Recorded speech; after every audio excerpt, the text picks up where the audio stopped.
ತನ್ನ ಸ್ವಾಭಾವಿಕ ಕರ್ಮದಲ್ಲಿ ತೊಡಗಿರುವ ಮನುಷ್ಯನು ಯಾವ ಪ್ರಕಾರದಿಂದ ಕರ್ಮಗೈದು ಪರಮಸಿದ್ಧಿಯನ್ನು ಪಡೆಯುತ್ತಾನೆ ಆ ವಿಧಿಯನ್ನು ನೀನು ಕೇಳು.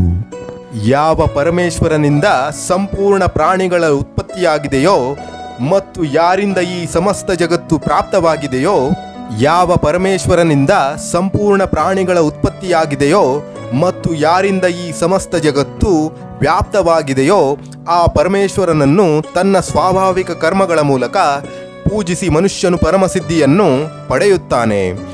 ಒಳ್ಳೆಯ ರೀತಿಯಲ್ಲಿ ಆಚರಿಸಲಾದ ಬೇರೆಯವರ ಧರ್ಮಕ್ಕಿಂತ ಗುಣರಹಿತವಾದರೂ ಕೂಡ ತನ್ನ ಧರ್ಮವು ಶ್ರೇಷ್ಠವಾಗಿದೆ. ಏಕೆಂದರೆ ಸ್ವಭಾವದಿಂದ ನಿಯಮಿಸಲ್ಪಟ್ಟಿರುವ ಸ್ವಧರ್ಮ ರೂಪಿ ಕರ್ಮವನ್ನು ಮಾಡುತ್ತಾ ಇರುವ ಮನುಷ್ಯನು ಪಾಪವನ್ನು ಪಡೆಯುವುದಿಲ್ಲ.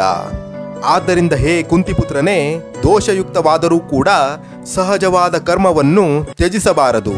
ಏಕೆಂದರೆ ಅಗ್ನಿಯು ಹೊಗೆಯಿಂದ ಯುಕ್ತವಾಗಿರುವಂತೆ ಎಲ್ಲ ಕರ್ಮಗಳು ಒಂದಲ್ಲ ಒಂದು ದೋಷದಿಂದ ಕೂಡಿರುತ್ತವೆ. ಸರ್ವತ್ರ ಆಸಕ್ತಿರಹಿತವಾದ ಬುದ್ಧಿಯುಳ್ಳವನು, ಸ್ಪೃಹಾರಹಿತನು ಮತ್ತು ಗೆಲ್ಲಲ್ಪಟ್ಟ ಅಂತಃಕರಣವುಳ್ಳ ಪುರುಷನು ಸಾಂಖ್ಯಯೋಗದ ಮೂಲಕ ಆ ಪರಮ ನೈಷ್ಕರ್ಮ್ಯ ಸಿದ್ಧಿಯನ್ನು ಪಡೆಯುತ್ತಾನೆ.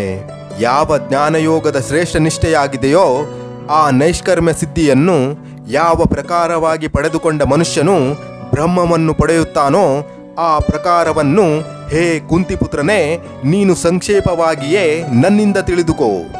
ವಿಶುದ್ಧವಾದ ಬುದ್ಧಿಯಿಂದ ಕೂಡಿದವನಾಗಿ ಹಾಗೂ ಹಗುರವಾದ ಸಾತ್ವಿಕ ಮತ್ತು ನಿಯಮಿತ ಭೋಜನವನ್ನು ಮಾಡುವವನು, ಶಬ್ದವೇ ಮೊದಲಾದ ವಿಷಯಗಳನ್ನು ತ್ಯಾಗಗೈದು ಏಕಾಂತ ಮತ್ತು ಶುದ್ಧವಾದ ದೇಶದಲ್ಲಿ ವಾಸ ಮಾಡುವವನು, ಸಾತ್ವಿಕ ಧಾರಣೆ ಶಕ್ತಿಯ ಮೂಲಕ ಅಂತಃಕರಣ ಮತ್ತು ಇಂದ್ರಿಯಗಳನ್ನು ಸಂಯಮದಲ್ಲಿರಿಸಿಕೊಂಡು ಮನಸ್ಸು, ವಾಣಿ ಮತ್ತು ಶರೀರವನ್ನು ವಶದಲ್ಲಿರಿಸಿಕೊಳ್ಳುವವನು, ರಾಗ ದ್ವೇಷಗಳನ್ನು ಸರ್ವತಾ ನಾಶಗೊಳಿಸಿ ಚೆನ್ನಾದ ದೃಢವಾದ ವೈರಾಗ್ಯವನ್ನು ಆಶ್ರಯಿಸುವನು, ಹಾಗೂ ಅಹಂಕಾರ, ಬಲದರ್ಪ, ಕಾಮಕ್ರೋಧ ಮತ್ತು ಪರಿಗ್ರಹವನ್ನು ತ್ಯಾಗ ಮಾಡಿ ನಿರಂತರ ಧ್ಯಾನಯೋಗ ಪರಾಯಣನಾಗಿರುವ ಮಮತಾರಹಿತ ಶಾಂತಿಯುಕ್ತ ಪುರುಷನು ಸಚ್ಚಿದಾನಂದ ಘನ ಬ್ರಹ್ಮನಲ್ಲಿ ಅಭಿನ್ನ ಭಾವದಿಂದ ಸ್ಥಿತನಾಗಿರಲು ಪಾತ್ರನಾಗುತ್ತಾನೆ.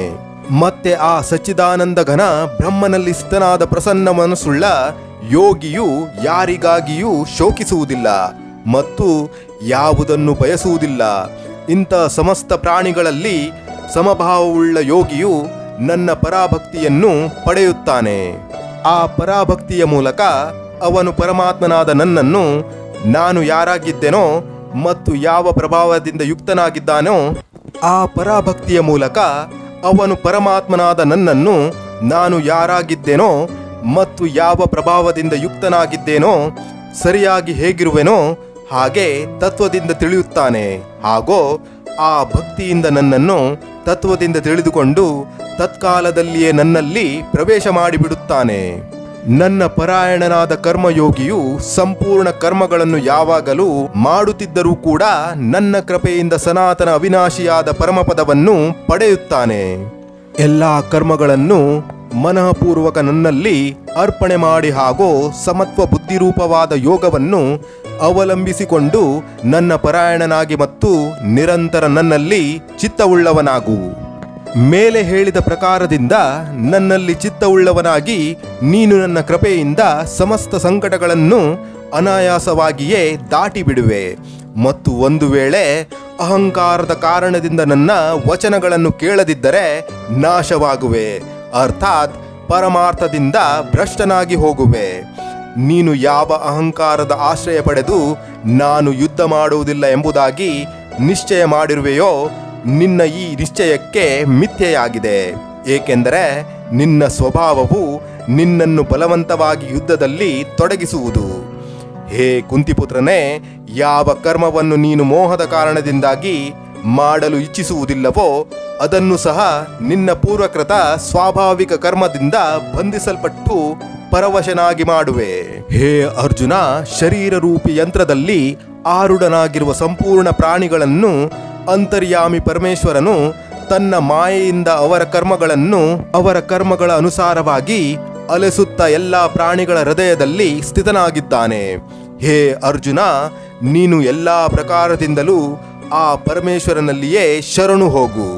ಆ ಪರಮಾತ್ಮನ ಕೃಪೆಯಿಂದಲೇ ನೀನು ಪರಮಶಾಂತಿಯನ್ನು ಹಾಗೂ ಸನಾತನವಾದ ಪರಮಧಾಮವನ್ನು ಪಡೆಯುವೆ. ಈ ಪ್ರಕಾರವಾಗಿ ಈ ಗೋಪನೀಯಕ್ಕಿಂತಲೂ ಅತಿ ಗೋಪನೀಯವಾದ ಜ್ಞಾನವನ್ನು ನಾನು ನಿನಗೆ ಹೇಳಿಬಿಟ್ಟೆನು. ಈಗ ನೀನು ಈ ರಹಸ್ಯಯುಕ್ತವಾದ ಜ್ಞಾನವನ್ನು ಪೂರ್ಣವಾಗಿ ಚೆನ್ನಾಗಿ ವಿಚಾರ ಮಾಡಿ ಹೇಗೆ ಇಷ್ಟಪಡುವೆಯೋ ಹಾಗೆಯೇ ಮಾಡು. ಸಂಪೂರ್ಣವಾದ ಗೋಪನೀಯಕ್ಕಿಂತ ಅತಿ ಗೋಪನೀಯವಾದ ನನ್ನ ಪರಮ ರಹಸ್ಯಯುಕ್ತವಾದ ವಚನವನ್ನು ನೀನು ಇನ್ನೊಮ್ಮೆ ಕೇಳು. ನೀನು ನನಗೆ ಅತಿಶಯವಾಗಿ ಪ್ರಿಯನಾಗಿರುವೆ. ಆದುದರಿಂದ ಈ ಪರಮ ಹಿತಕರವಾದ ವಚನವನ್ನು ನಾನು ನಿನಗೆ ಹೇಳುವೆನು. ಹೇ ಅರ್ಜುನ, ನೀನು ನನ್ನಲ್ಲಿ ಮನಸ್ಸುಳ್ಳವನಾಗು, ನನ್ನ ಭಕ್ತನಾಗು, ನನ್ನನ್ನು ಪೂಜಿಸುವವನಾಗು ಮತ್ತು ನನಗೆ ಪ್ರಣಾಮ ಮಾಡು. ಹೀಗೆ ಮಾಡುವುದರಿಂದ ನೀನು ನನ್ನನ್ನೇ ಪಡೆಯುವೆ. ಇದನ್ನು ನಾನು ನಿನ್ನಲ್ಲಿ ಸತ್ಯವಾಗಿ ಪ್ರತಿಜ್ಞೆ ಮಾಡಿ ಹೇಳುತ್ತೇನೆ, ಏಕೆಂದರೆ ನೀನು ನನಗೆ ಅತ್ಯಂತ ಪ್ರಿಯನಾಗಿರುವೆ. ಸಂಪೂರ್ಣ ಧರ್ಮಗಳನ್ನು ಅರ್ಥಾತ್ ಸಮಸ್ತ ಕರ್ತವ್ಯ ಕರ್ಮಗಳನ್ನು ನನ್ನಲ್ಲಿ ತ್ಯಾಗ ಮಾಡಿ ನೀನು ಕೇವಲ ಸರ್ವಶಕ್ತಿವಂತ ಸರ್ವಧಾರ ಪರಮೇಶ್ವರನಾದ ನನ್ನೋರ್ವನಿಗೆ ಶರಣು ಬಂದು ಬಿಡು. ನಾನು ನಿನ್ನನ್ನು ಸಮಸ್ತ ಪಾಪಗಳಿಂದ ಮುಕ್ತನಾಗಿಸುವೆ. ನೀನು ಶೋಕ ಮಾಡಬೇಡ. ನೀನು ಈ ಗೀತಾರೂಪವಾದ ರಹಸ್ಯಮಯ ಉಪದೇಶವನ್ನು ಯಾವ ಕಾಲದಲ್ಲಿಯೂ ತಪರಹಿತನಾದ ಮನುಷ್ಯನಿಗಾಗಲಿ ಭಕ್ತಿರಹಿತನಾದವನಿಗಾಗಲಿ ಮತ್ತು ಕೇಳಲು ಇಚ್ಛೆಯಿಲ್ಲದಿರುವವನಿಗಾಗಲಿ ಹೇಳಬಾರದು. ಹಾಗೂ ಯಾರು ನನ್ನಲ್ಲಿ ದೋಷ ದೃಷ್ಟಿಯನ್ನು ಇಡುತ್ತಾರೋ ಅವನಿಗಂತೂ ಎಂದಿಗೂ ಹೇಳಬಾರದು. ಯಾವ ಪುರುಷನು ನನ್ನಲ್ಲಿ ಪರಮ ಪ್ರೇಮವನ್ನಿಟ್ಟುಕೊಂಡು ಈ ಪರಮ ರಹಸ್ಯಯುಕ್ತವಾದ ಗೀತಾಶಾಸ್ತ್ರವನ್ನು ನನ್ನ ಭಕ್ತರಲ್ಲಿ ಹೇಳುವನೋ ಅವನು ನನ್ನನ್ನೇ ಪಡೆಯುತ್ತಾನೆ. ಇದರಲ್ಲಿ ಯಾವ ಸಂದೇಹವೂ ಇಲ್ಲ. ಅವನಿಗಿಂತ ಹೆಚ್ಚಾಗಿ ನನ್ನ ಪ್ರಿಯ ಕಾರ್ಯ ಮಾಡುವವನು ಮನುಷ್ಯರಲ್ಲಿ ಯಾರೂ ಇಲ್ಲ. ಹಾಗೂ ಭೂಮಂಡಲದಲ್ಲಿ ಅವನಿಗಿಂತ ಮಿಗಿಲಾಗಿ ಪ್ರಿಯನಾದವನು ನನಗೆ ಬೇರೆ ಯಾರೂ ಭವಿಷ್ಯದಲ್ಲಿ ಆಗಲಾರರು. ಯಾವ ಪುರುಷನು ಈ ಧರ್ಮಮಯವಾದ ನಮ್ಮಿಬ್ಬರ ಸಂವಾದ ರೂಪವಾದ ಗೀತಾಶಾಸ್ತ್ರವನ್ನು ಓದುವನೋ ಅವನ ಮೂಲಕವೂ ಸಹ ನಾನು ಜ್ಞಾನಯಜ್ಞದಿಂದ ಪೂಜಿತನಾಗುವೆನು ಎಂಬುದು ನನ್ನ ಅಭಿಪ್ರಾಯವಾಗಿದೆ. ಯಾವ ಮನುಷ್ಯನು ಶ್ರದ್ಧಾಯುಕ್ತನಾಗಿ ಮತ್ತು ದೋಷದೃಷ್ಟಿಯಿಂದ ರಹಿತನಾಗಿ ಈ ಗೀತಾಶಾಸ್ತ್ರದ ಶ್ರವಣ ಮಾತ್ರ ಮಾಡುವನೋ ಅವನು ಸಹ ಪಾಪಗಳಿಂದ ಮುಕ್ತನಾಗಿ ಉತ್ತಮ ಕರ್ಮ ಮಾಡುವವರ ಶ್ರೇಷ್ಠವಾದ ಲೋಕಗಳನ್ನು ಹೊಂದುವನು. ಹೇ ಪಾರ್ಥನೆ, ಏನು ಈ ಗೀತಾಶಾಸ್ತ್ರವನ್ನು ನೀನು ಏಕಾಗ್ರಚಿತ್ತನಾಗಿ ಶ್ರವಣ ಮಾಡಿದೆಯಾ?